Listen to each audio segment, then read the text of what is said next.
Class 10th biology जीव विज्ञान हम लोग आज शुरू कर रहे हैं चैप्टर 1 जिसका नाम है जैव परक्रम। अंग्रेजी में इसको हम लोग बोलते हैं लाइफ प्रोसेस। जैव परक्रम या लाइफ प्रोसेस का सेंस क्या होता है?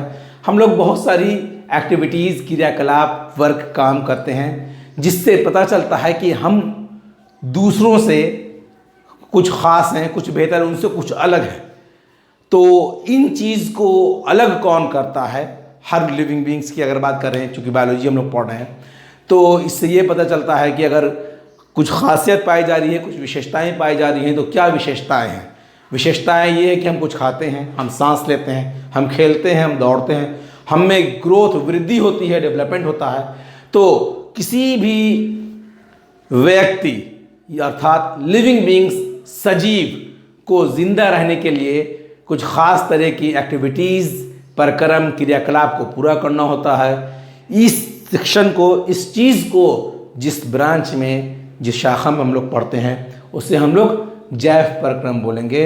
और जैव परक्रम यानी लाइफ प्रोसेस जो है, उसके कई सेक्शन हो सकते हैं। क्लास 10th के मुताबिक हम लोगों को जैव परक्रम में 4 टॉपिक्स पढ़ने हैं। पहला टॉपिक है हम लोगों का पोषण, दूसरा टॉपिक है हम लोगों का श्वसन, तीसरा टॉपिक है हम लोगों का सर्कुलेशन, जिसको हम लोग हिंदी में कहते हैं परिवहन, और चौथा टॉपिक है उत्सर्जन। पोषण अंग्रेजी में हुआ न्यूट्रिशन। पोषण कहते किसको हैं?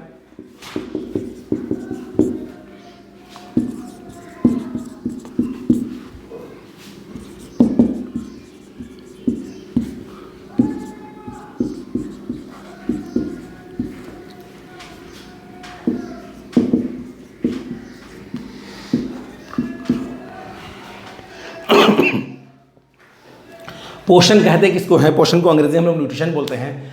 और न्यूट्रिशन यानी पोषण इस बात को बताता है कि कोई भी लिविंग बींग्स जिंदा रहने के लिए खाना खाता है, भोजन करता है, खाद्य पदार्थ का ग्रहण करता है। तो इस प्रक्रिया को हम लोग पोषण बोलते हैं। और पोषण जो है वो 2 प्रकार का होता है।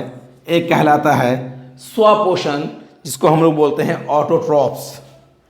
दूसरा कहलाता है परपोषण, जिसको हम लोग बोलते हैं हेटेरोट्रॉप्स।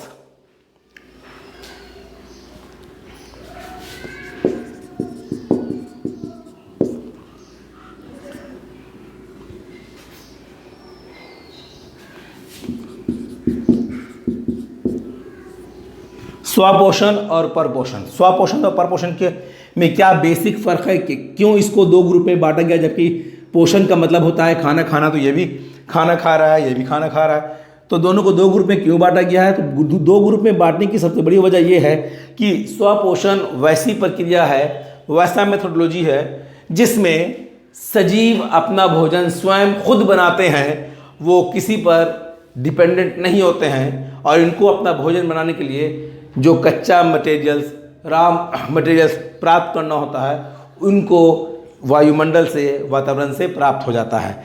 यानी कि वैसी पोषण की प्रक्रिया जिसमें कोई भी सजीव अपना भोजन स्वयं बनाता है, उसे हम लोग स्वपोषण बोलते हैं। और स्वपोषण के जो बेसिक एग्जाम्पल्स आते हैं उसमें ग्रीन प्लांट्स, हरे पेड़ पौधे, और कुछ लोअर ऑर्गेनिजम्स यानी निम्न कोटि के सजीव आते हैं, जैसे ब्लू ग्रीन एल्गी, कीमोबैक्टीरिया, ये लोअर ऑर्गेनिजम्स हुए। और हरे प्लांट्स में आप पीपल, बरगद, आम एक्सेट्रा बहुत सारे नाम ले सकते हैं। ये हुआ स्वपोषण। स्वपोषण में जो रॉ मटेरियल्स, कच्चा माल चाहिए, वो आसानी से एटमॉस्फेयर से मिल जाता है और ये एटमॉस्फेयर में उपलब्ध होते हैं। इसमें जो कच्चा माल चाहिए वो है कार्बन डाइऑक्साइड, वाटर, सूर्य का प्रकाश, और पत्ते में पाया जाता है क्लोरोफिल, जो सूर्य के प्रकाश को ग्रहण करने का काम करता है। इन सब को लेकर के जो प्रक्रियाएं पूरी होती हैं, उस प्रक्रिया को हम लोग बोलते हैं प्रकाश संश्लेषण, फोटोसाइंथेसिस। और फोटोसाइंथेसिस के जरिए ही हरे पेड़ पौधे अपना खाना बनाते हैं और हरे पेड़ पौधे स्वपोषण की श्रेणी में और कैटेगरी में आते हैं। परपोषण कहते हैं किसको है? वैसी पोषण की विधि जिसमें कोई भी सजीव प्रत्यक्ष और अप्रत्यक्ष रूप से डायरेक्ट और इनडायरेक्ट अगर किसी स्वपोषण पर निर्भर करता है, डिपेंड करता है, तो ऐसी प्रक्रिया को हम लोग परपोषण कहेंगे। परपोषण की 3 मुख्य विधि है। एक कहलाता है मृतजीवी पोषण, दूसरा कहलाता है प्राणी संपोषण और तीसरा कहलाता है परजीविता, पैरासाइटिक मोड ऑफ न्यूट्रिशन। मृतजीवी पोषण कहते हैं किसको है? मृतजीवी पोषण का मतलब ये हो गया कोई भी सजीव अपना भोजन किसी मरे हुए जीव जंतु के शरीर से एब्जॉर्प्शन, सोखना, चूसना, सकिंग करने के फॉर्म में प्राप्त करता है। कार्बनिक पदार्थ या अकार्बनिक पदार्थ उसकी बॉडी पर चिपक जाएगा, उसको एब्जॉर्ब करेगा, सोखेगा, तो उस तरह के पोषण को हम लोग बोलते हैं मृतजीवी पोषण। जैसे कोई पेड़ पपीते का, सहजन का या कोई भी पेड़ हरा था, आंधी आया गिर गया, तो आप देखिएगा कि वो चूंकि सूखा नहीं है, वो हरा है, इसलिए उसमें कुछ कार्बनिक पदार्थ है, तो उसके ऊपर बहुत सारे कीड़े उड़े लग जाते हैं जो उसमें मौजूद कार्बनिक पदार्थ को एब्जॉर्ब करते हैं, सोखते हैं, जिससे इस तरह के मोड ऑफ न्यूट्रिशन को हम लोग बोलते हैं saprophytic mode of nutrition. Hindi में हम लोग बोलेंगे मृतजीवी पोषण। इसमें लोअर ऑर्गेनिज्म्स यानी निम्न कोटि के जीव आते हैं। दूसरा बताया गया आपको प्राणी संपोषण यानी कि होलोजोइक मोड ऑफ न्यूट्रिशन। ये वैसा मोड ऑफ न्यूट्रिशन है जिसमें कोई भी सजीव अपना भोजन सॉलिड या लिक्विड फेज में ग्रहण करता है, इसको हम लोग बोलते हैं प्राणी संपोषण। जैसे मनुष्य रोटी, चावल, दाल, पानी खाता है, पीता है, इससे पता चलता है कि ये प्राणी संपोषण हुआ। अमीबा भी प्राणी संपोषण में ही आता है। नेक्स्ट आया परजीवी। परजीवी जिसको हम लोग बोलते हैं पैरासाइटिक मोड ऑफ न्यूट्रिशन। ये ऐसा तरीका है, ये ऐसा विधि है जिसमें कोई जीव किसी दूसरे जीव पर रहता है और उससे अपना भोजन प्राप्त करता है। तो इस तरीके के मोड ऑफ न्यूट्रिशन को हम लोग बोलते हैं परजीविता।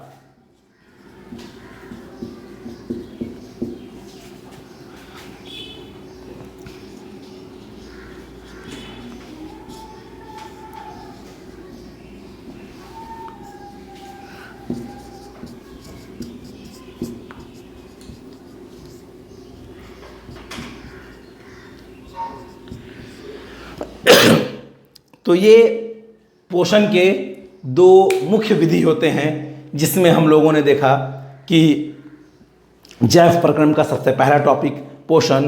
पोषण कहते किसको हैं? फूड, खाना, खाद्य पदार्थ को खाना। इसके 2 प्रकार होते हैं, स्वपोषण और परपोषण। स्वपोषण वैसे मोड ऑफ न्यूट्रिशन को बोलते हैं जिसमें कोई भी सजीव अपना खाना खुद बनाता है, और परपोषण वो विधि हुआ जिसमें कोई भी सजीव प्रत्यक्ष और अप्रत्यक्ष रूप से दूसरे पर डिपेंड करता है। इसके 3 सब पार्ट होते हैं, मृतजीवी, प्राणी संपोषण, परजीविता। अब इसको अगर हम लोग बाइफरकेट करें, बांट दें, तो यहाँ पे हम लोगों को पोषण जो पढ़ना है वो एनिमल्स और प्लांट्स यानी कि पादप और जंतु में अलग अलग पढ़ना है। अगर हम लोग पेड़ पौधे की बात करें तो पेड़ पौधे में जो पोषण होता है वो स्वपोषण होता है, और इसके लिए हम लोग ने देखा कि प्लांट्स को, पौधों को कच्चे माल के तौर पर कार्बन डाइऑक्साइड, वाटर और सनलाइट चाहिए, और पत्ते में या पेड़ पौधे में एक हरे रंग का वर्णक पाया जाता है जिसको हम लोग क्लोरोफिल कहते हैं, जो सूर्य से, सन से जो रोशनी आती है उसको ट्रैप करता है, उसको पकड़ करके, उसको अवशोषित करके उस सनलाइट को, सोलर रेडिएशन को बदल देता है रासायनिक एनर्जी में, जो नेक्स्ट प्रोसेस को पूरा करता है।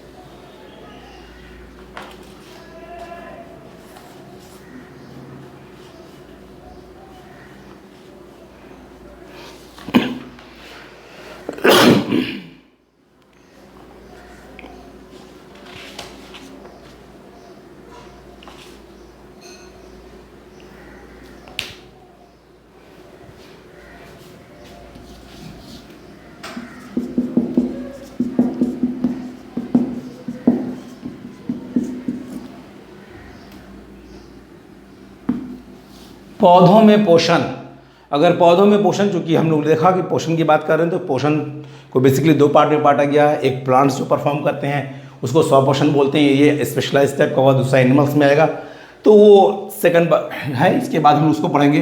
तो जो पौधों में पोषण की बात आ रही है तो पौधों में पोषण होता कैसे है, तो पौधों में पोषण की जो विधि होती है उस विधि को हम लोग बोलते हैं प्रकाश संश्लेषण।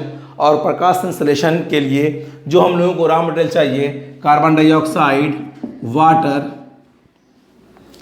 इन दोनों के कॉम्बिनेशन से बनता है ग्लूकोज C6H12O6 और ऑक्सीजन रिलीज करता है। C6H12O6 ऑक्सीजन रिलीज करेगा और एनर्जी भी मिलेगी। तो मामला यहाँ पर ये कि एक केमिकल रिएक्शन होता है, इसी को हम लोग फोटोसिंथेसिस बोलते हैं। इसमें हम लोगों को बैलेंस करना होता है और बैलेंसिंग करने के लिए बहुत ही आराम से हम लोग इसको बैलेंस कर देते हैं। कार्बन 6 था, यहाँ कार्बन 6 हो गया। उसके बाद H2O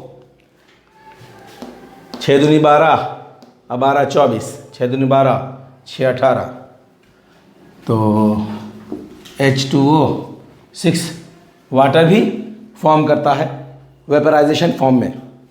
इस पूरी अभिक्रिया को हम लोग बोलते हैं फोटोसिंथेसिस रिएक्शन, क्योंकि इसमें कार्बन डाइऑक्साइड और वाटर है। बाकी दो बातें जो थी रॉ मटेरियल में, एक था सनलाइट और एक था क्लोरोफिल। ये दोनों ही एरो पर रहते हैं। इस प्रक्रिया को हम लोग बोलते हैं फोटोसिंथेसिस। ये बहुत इंपॉर्टेंट रिएक्शन है, इसको आप याद रखिएगा, एग्जामिनेशन में ये काम देगा। प्रकाश संश्लेषण कहाँ होता है, एक सवाल आता है।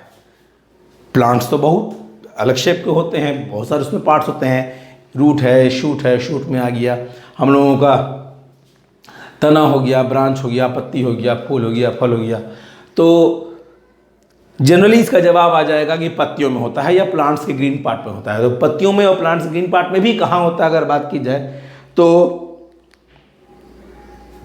पत्ती का जब हम लोग इंटरनल सेक्शन काट के देखते हैं तो उसमें ख़ास जगह या एरिया पाया जाता है, क्षेत्र होता है जहाँ क्लोरोफिल पाए जाते हैं। और इसी क्लोरोफिल वाले सेक्शन में फोटोसिंथेसिस की अभिक्रिया परफॉर्म की जाती है।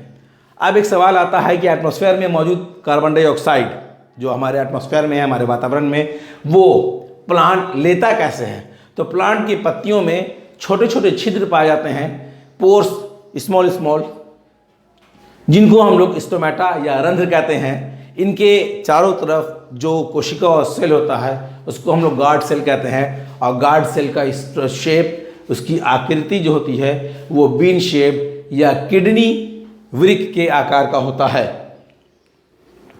प्रकाश संश्लेषण के लिए अलग अलग एक्टिविटीज़ है। उसमें हम लोग देखते हैं कि प्रकाश संश्लेषण के लिए सनलाइट ज़रूरी है, प्रकाश संश्लेषण के लिए कार्बन डाइऑक्साइड ज़रूरी है। तो ये एक्टिविटीज़ करना होता है। और इसमें हम लोग इस बात को देखते हैं कि अगर सनलाइट की अगर बात की जाए, सूर्य का प्रकाश चाहिए, तो हम लोग इसको लैब में या घर पे भी कर सकते हैं। गमला ले लिया, उस गमले में पौधा लगा हुआ है, उसमें लगे हुए प्लांट्स को उठा के रूम में रख दिया, ऐसी जगह जहाँ सूरज की रोशनी ना पहुँच सके। 2 रोज़ तक जब वहाँ सूरज की रोशनी नहीं पहुँची तो उसमें जो एनर्जी, जब उसमें जो खाना था वो सब यूज़ हो गया। फिर एक पत्ते को हमने बीच से ब्लैक बैंड से, काली पट्टी से ढक दिया और फिर सूरज की रोशनी के पास ले गए। 1-2 घंटे के बाद उस पत्ते को हम लोग तोड़ लेते हैं ताकि उसने 1-2 घंटे में सूरज की रोशनी में जाकर कुछ काम किया होगा, लेकिन वो हिस्सा जहाँ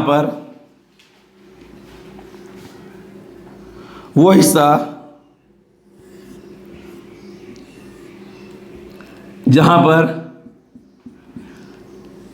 ब्लैक बैंड बंधा हुआ था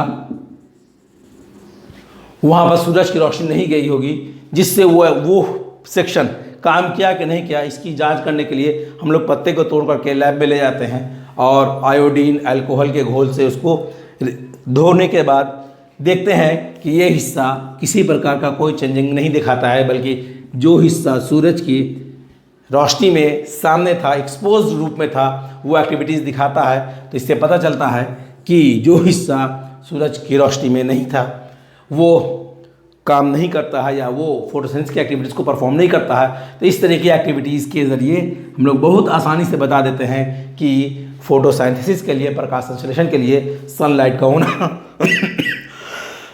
ज़रूरी है। तो ये सेक्शन पूरा हुआ पौधों में पोषण। अब सेक्शन जो आएगा एनिमल, यानी कि जंतुओं में पोषण। तो जंतुओं में पोषण हम लोग अगले क्लास में देखेंगे।